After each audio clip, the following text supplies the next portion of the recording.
மதுரையில் இருந்து ராமேஸ்வரம் வந்த ரயிலில் டிக்கெட் எடுக்காமல் பயணம் செய்த வடமாநிலத்தைச் சேர்ந்த 80 பேரை டிக்கெட் பரிசோதகர் விளைத்து பிடித்து தலா 300 ரூபாய் வீதம் 24,000 ரூபாயை அபராதமாக விதித்தார். அந்த ரயிலில் மதுரையில் வைத்து 400க்கும் மேற்பட்ட வடமாநிலத்தவர்கள் மூட்டை முடிச்சுகளுடன் ஏறினர்.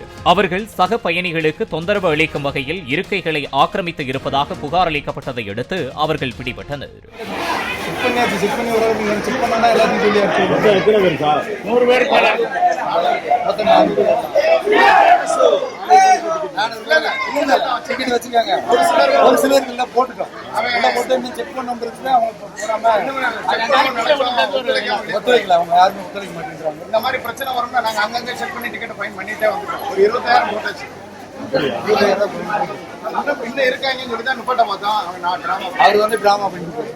பிளே ஸ்டோர் மற்றும் ஆப் ஸ்டோரில் இருந்து பாலிமர் செயலியை QR கோடு மூலம் பதிவிறக்கம் செய்யுங்கள்.